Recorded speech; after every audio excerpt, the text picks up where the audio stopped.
The morning of the second day of January, in the year 1887, began like any other morning at the infirmary of the Oldham workhouse. The winter sky was heavy and gray, cold mist clinging to the tall, narrow windows. The duty bell rang precisely at 6 o'clock, its familiar metallic sound traveling down the long corridors, brushing past every door, every iron bed. The nurses on the morning shift stepped out of the staff room, straightening their aprons, pulling their collars higher to keep the cold from seeping into their skin. They greeted one another with brief nods, gestures as routine as life itself in this place. Everything unfolded in proper order, on schedule, exactly as it had hundreds of times before. But that morning, something was not right. Elizabeth Bry was not there. Her name had not been signed in the attendance ledger. There was no familiar sound of footsteps from the woman who usually arrived earlier than anyone else. No sign of the nurse who so often stood quietly by the medicine table, checking the keys, recording every detail with careful handwriting. At first, no one thought much of it. At the workhouse, exhaustion was ordinary. Someone arriving a few minutes late was not unusual. But time passed. The bell had rung. The shift had begun, and Elizabeth still had not appeared. A young nurse was asked to look for her. She walked along the inner corridor, a section less traveled by most. The air there was always colder, the scent of soap mixed with coal smoke, forming the unmistakable smell of the infirmary. She stopped in front of the small room beside the dispensary, where Elizabeth often slept after night duty. The door was closed. The light inside was off. She knocked softly once. No answer. She knocked again harder. Still silence. An uneasy feeling crept into her chest, vague and difficult to name. When the door was pushed open, the room emerged in the pale gray light of the winter morning. Elizabeth Bry was sitting beside the small bed near the window. Her back was straight, her hands neatly folded on her knees, her posture too rigid, too still. On the bed lay her daughter, Edith. The child was motionless, her face drained of color, her hair lightly tangled on the thin pillow. There was no steady rhythm of breathing that comes with sleep. No small movement to signal life. Elizabeth did not turn when someone entered the room. She remained where she was, as if she had been sitting there for a very long time. She did not cry. She did not call her child's name. She was simply silent, in a room so cold it seemed even breath itself was being held back. In that moment, no one in the infirmary could say exactly what had happened during the night. No one knew what had led to this unnaturally quiet morning. But everyone sensed that from that instant forward, something irreversible had begun. And the first question, unspoken yet heavy, lingered in the cold air of the Oldham workhouse. What had happened in that small room, when there was no one awake to bear witness? To understand why that morning unfolded the way it did, it is necessary to go back and look more closely at where the story truly began. Not in a house, not within a family, but at the Oldham workhouse, a closed world that existed in the heart of industrial England in the late 19th century. Oldham at that time was a town of coal smoke and machinery. Textile mills stood shoulder to shoulder, their chimneys rising high enough to block out the sky. By day, the machines ran without pause. By night, gas lamps cast their glow onto damp streets. The wealthy lived apart, while the poor were crowded into narrow housing, constantly facing illness and hunger. The workhouse was built to serve as the final refuge for those who had nowhere else to go. It offered food, beds, and the most basic medical care. In return, people were required to live under strict discipline and constant supervision. Every meal was carefully rationed. Every blanket was recorded in a ledger. Every bottle of medicine was kept under its own key. The infirmary of the workhouse was not a place of healing in any full sense. It functioned more like a passage between survival and endurance. Long corridors stretched beneath high ceilings. Windows were small, designed to conserve heat. In winter, the cold seeped through every brick. In summer, the smell of disinfectant mixed with sweat and hung in the air. Those who worked there were, in many ways, little better off than the patients they cared for. Nurses, attendants, and dispensary staff survived on meager wages. They worked long hours, rested little, and grew accustomed to witnessing sickness and loss as part of daily life. Elizabeth Bry was one of them. She did not come to the workhouse with grand dreams or professional ambition. She came because she needed a job, a place that allowed her to endure one day at a time in a society that offered few choices to poor women.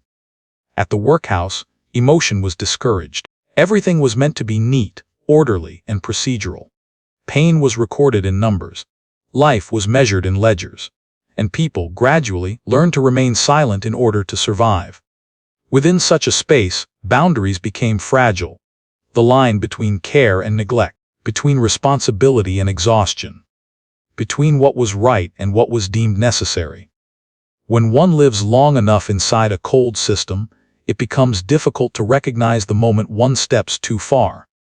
The Oldham workhouse did not create evil, but it was a place where quiet tragedies were nurtured, day by day, through a familiarity that dulled all feeling.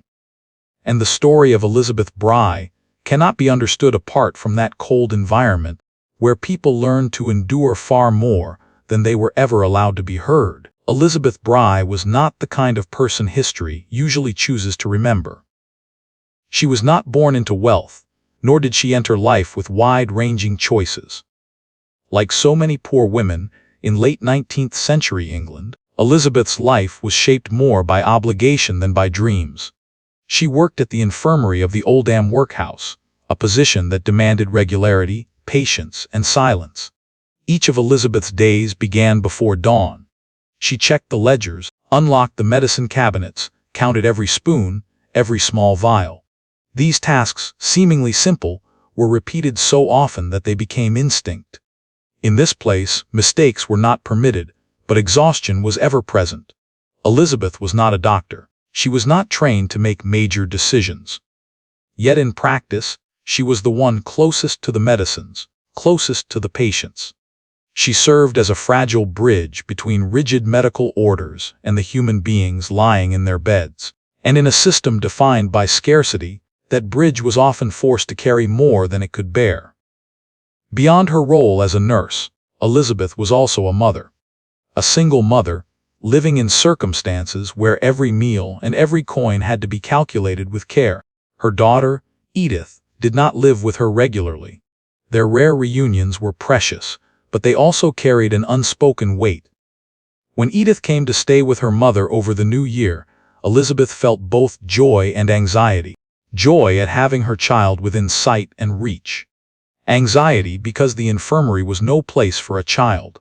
Anxiety because she was both a mother and someone responsible for maintaining order, procedure, and distance. Elizabeth's loneliness did not stem from a lack of people around her. It came from having no one to confide in. At the workhouse, personal emotion was not something to be expressed. People learned to hide fear, hide fatigue, even hide their own doubts. Amid the cold corridors and the steady ringing of duty bells, Elizabeth grew accustomed to making small decisions on her own. Decisions that seemed harmless. Minor adjustments.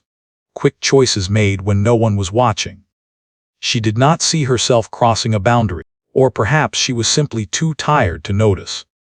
Elizabeth Bry was not a clear image of cruelty. She was the image of a person forced to carry more roles than she could endure. A mother trying to care for her child within a system that left no room for tenderness. And it was this overlap between duty and affection, between work and maternal instinct, that pushed Elizabeth to a point from which no one, including herself, could ever return. Edith Annie Berry returned to Oldham in the first days of the new year, while winter still cast its cold gray veil over the town. She was 11 years old, small in stature, carrying an old satchel and a few neatly folded sets of clothes. It was not the luggage of a long journey, but the belongings of a child who simply wanted to stay close to her mother a little longer. To Edith, the workhouse infirmary was not a frightening place. It was simply where her mother worked. A place of long corridors, the familiar scent of soap, and the dim yellow glow of lamps in the evening. Sleeping in the small room beside the dispensary, hearing her mother's footsteps moving back and forth, that was enough to feel like home. The first days passed in a fragile calm. In the morning, Edith asked for milk. At midday, she ate a few pieces of bread. In the evening, she lay on the bed watching her mother's shadow stretch across the old wall. There were no gifts, no celebrations, but there was the presence of the person she needed most. Their bond as mother and child was quiet, never on display. It revealed itself in small gestures. A cup of milk prepared with care. A blanket pulled a little higher when the air grew colder. A soft reminder to rest. Within the harsh confines of the workhouse, such moments became more precious than ever. Edith did not know that her time there would be so brief. She did not know that these seemingly ordinary days would become the last she would spend beside her mother. Like so many children, Edith lived only in the present, in rare warmth, in fragile safety. And that is what makes this story so painful. Edith did not return to face a tragedy. She returned only to be a child, held within her mother's presence, for a span of time far shorter than anyone could have imagined. The first signs appeared very gently, so gently that no one thought they marked the beginning of a tragedy. Edith complained of a sore throat in the morning, her voice hoarse after a night of sleeping in the cold air. It was a common occurrence during winter in Oldham. Drafts slipped through the cracks in doors. Cold clung to brick walls. A burning throat was nothing out of the ordinary. Elizabeth listened to her daughter, nodded, then returned to her familiar tasks. She poured milk from the large jug, mixed in warm water, and gave it to Edith in small sips. The child drank slowly, coughed lightly once, then offered a faint smile. In that moment, there was nothing to suggest danger. Only a mother caring for her child in the same way she cared for so many patients each day. The midday hours passed quietly. Edith ate a few pieces of bread and rested on the small bed by the window. Elizabeth pulled the blanket a little higher, adjusted the pillow, then left the room to continue her shift. Familiar footsteps echoed down the corridor. Spoons clinked against cups. Neat lines were written into the ledger. Everything remained in order. Everything felt normal. When the sore throat did not ease, Elizabeth returned to the medicine shelf. It was a place where she had stood hundreds of times before. Small bottles were lined up neatly, their labels faded with age. She took a bottle of solution commonly used to clean external sores. It was a quick decision, made without much thought. Just a few drops, diluted, as a temporary measure to help her child feel more comfortable. Edith drank it, grimaced at the strange taste, then turned away. Elizabeth rubbed her back and told her that everything would be all right. Another nurse passed by the doorway and asked briefly how things were. Elizabeth answered shortly. Just a sore throat. Nothing to make a fuss over. It was precisely this sense of normalcy that made the first signs so dangerous. There was no clear warning. No moment that forced anyone to stop. Only small choices, one following another, made in the belief that what was being done was necessary. And while everything still appeared entirely ordinary, no one noticed that the fragile boundary between care and mistake had begun to blur, little by little, inside the small room of the Oldham workhouse. Night settled over the Oldham workhouse slowly. The gas lamps in the corridors were turned down low. Doors closed one by one. Footsteps grew sparse. The small room where Edith lay became quiet, as if the world had narrowed until only mother and daughter remained. Edith began to weaken noticeably. Her breathing was no longer as steady as it had been in the afternoon. Each breath grew shorter, lighter, as though it required effort to push past the cold pressing against her chest. Elizabeth sat beside the bed, listening for every smallest sound. She pulled the blanket up, then lowered it again. She touched her daughter's forehead, then drew her hand back, as if afraid of waking her. Time during the night did not move in any ordinary way. It stretched, slowed, grew heavy. Each passing minute carried a vague sense of unease. Elizabeth did not leave the bedside. She did not sleep. She simply sat there, in the posture of someone waiting for something to change. From time to time, Edith stirred slightly. A faint moan slipped out, then faded into silence. Elizabeth leaned down and whispered her child's name. There was no reply, only breathing that was growing weaker, nearly imperceptible unless one sat very close. Out in the corridor, the stove crackled softly. A night shift nurse passed by, glanced into the room, then continued on. In the workhouse, people were accustomed to letting silence handle things on its own. Not out of cruelty, but because there was no longer enough strength to worry about everything. Elizabeth believed that if she waited a little longer, her child would improve. She had seen many patients endure their worst nights and recover by morning. She clung to that hope like a fragile thread, keeping her from collapsing. But the night went on. Edith's breathing grew shallower. The pauses between breaths lengthened. Elizabeth noticed the change, yet she did not dare name it. She feared that if she acknowledged it, everything would fall apart before her eyes. She took a cloth and gently wiped her daughter's forehead. Her hand trembled, just slightly. No one witnessed that moment. There were no observers, no raised voices. Only a mother sitting in the darkness, facing her deepest fear. As the night neared its end, the silence became something else. It was no longer the quiet of sleep, but a cold emptiness. Elizabeth remained where she was. She did not cry. She did not call for anyone. As if she already understood what she was not yet ready to accept. The tragedy of that night did not arrive in a sudden, violent instant. It came little by little, quietly, slowly. And it was that slowness that made the pain cut deeper, because when morning came, nothing could ever return to the way it had been before. On the morning after that long night, the infirmary of the Oldham workhouse was no longer the same. The air felt heavier, even though everything remained in its proper place. Nurses spoke more quietly. Footsteps slowed. Everyone sensed that a boundary had been crossed, even if no one yet knew how to name it. The examination was carried out in the cold room behind the infirmary. Light fell onto the white-tiled floor. Every movement followed familiar procedure, precise and emotionless. For those trained to do the work, this was routine. But for a child who had just passed, it was the final moment in which the truth could speak. The initial observations caused the doctor to pause longer than usual. There were no signs of prolonged illness, no external injuries, but there was a very distinctive scent, faint yet persistent, lingering around the child's mouth and on her hands. The smell of chemicals. A smell familiar to anyone who worked closely with medicines. Internal examination revealed injuries inconsistent with an ordinary sickness. The signs suggested that a substance meant for external use had entered the body. That conclusion was not spoken aloud at once. It was recorded carefully, line by line, as though even the person writing needed time to believe what was being seen. The police were called. The room where the mother and child had stayed was sealed. Familiar objects were suddenly treated as evidence. A cup of milk left unfinished, a damp cloth, and a bottle of disinfectant solution, its label worn with age, its cap no longer intact. The bottle was placed on the table under the light. No one rushed to a conclusion. But questions had already begun to take shape.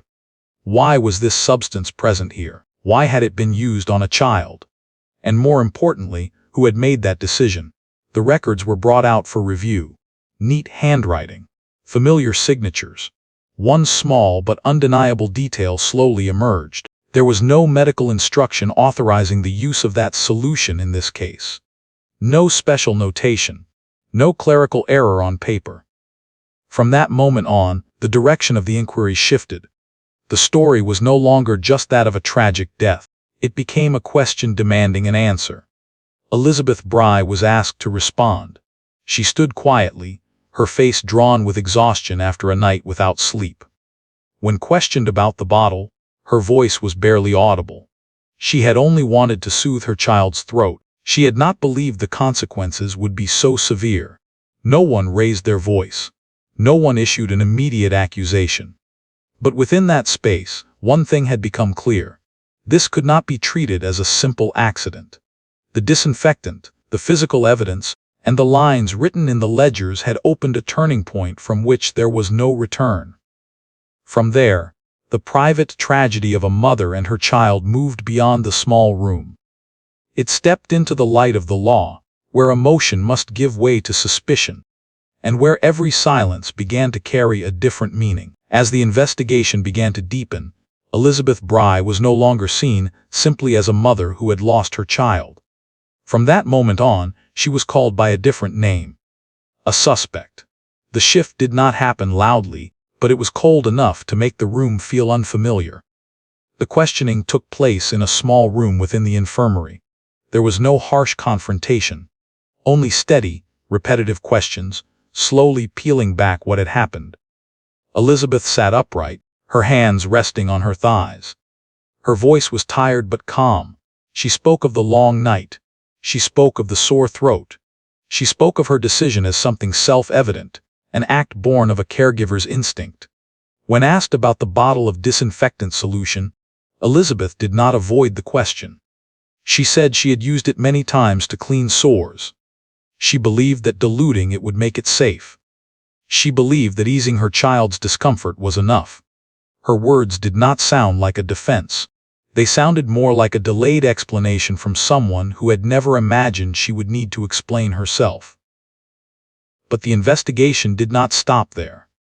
Police examined her personal belongings. Among the papers they found were envelopes related to insurance policies in Edith's name. The amount was not large, but their existence completely altered how the story was perceived. From that moment on, the way people looked at Elizabeth began to change. The questions grew sharper. The silences stretched longer. Hypotheses began to form. Perhaps this was not only a mistake. Perhaps there was something hidden behind that quiet exterior. News spread quickly. Inside the workhouse, whispers appeared along the corridors. Outside the gates, newspapers began to report the story. A mother, a nurse, a child. Placed together, those three images formed a narrative the public could not ignore. Some people defended Elizabeth. They said she was a victim of poverty and lack of education. Others turned away. They argued that anyone who worked with medicines should understand the consequences. These debates did not require her presence, yet they shaped her fate day by day. Elizabeth knew this. She felt the change in how others regarded her. The averted eyes. The greetings left unspoken. She did not protest. She did not raise her voice. She seemed exhausted, not only from the loss of her child, but from realizing that she now stood alone before a rising tide with no path of retreat. From a grieving mother, Elizabeth Bry became the center of suspicion. And in that moment, the boundary between compassion and judgment dissolved. No one was certain anymore what they were truly seeing. Only that from then on, this story no longer belonged to a single family, but had become a case before the court of public opinion. The trial took place in a room that was not large, yet the air inside was so heavy it felt hard to breathe. Wooden benches were filled early. Some people came out of curiosity, others came in anger, and some sat quietly, hoping to find an explanation for something they themselves did not fully understand. Elizabeth Bry was led into the courtroom. She was dressed simply, a dark shawl pulled tightly around her shoulders. She did not look around. Her eyes were fixed on the floor, as if all the sounds surrounding her had grown distant. In that moment, she was no longer a nurse, no longer a mother. She was a person standing before the judgment of society itself. The prosecution began with what seemed most undeniable. The disinfectant, the physical evidence, the records. Professional conclusions were read aloud in a steady, precise voice. There was no emotion. There was no need for emotion. Each detail was placed like a brick, stacked carefully, forming an argument that was cold but solid. The defense responded with a different story. A poor woman. A nurse without proper training. A mother worn down by exhaustion, living within a harsh and deprived system. They spoke of ignorance, of small decisions made in desperation, of the fragile line between mistake and crime. Throughout these arguments, Elizabeth spoke very little. She sat still, her hands close together, her back straight though her shoulders sagged slightly. When she was questioned, she answered briefly. She did not argue. She did not plead. Her voice was quiet and even, as though each word had to travel a great distance before it could leave her.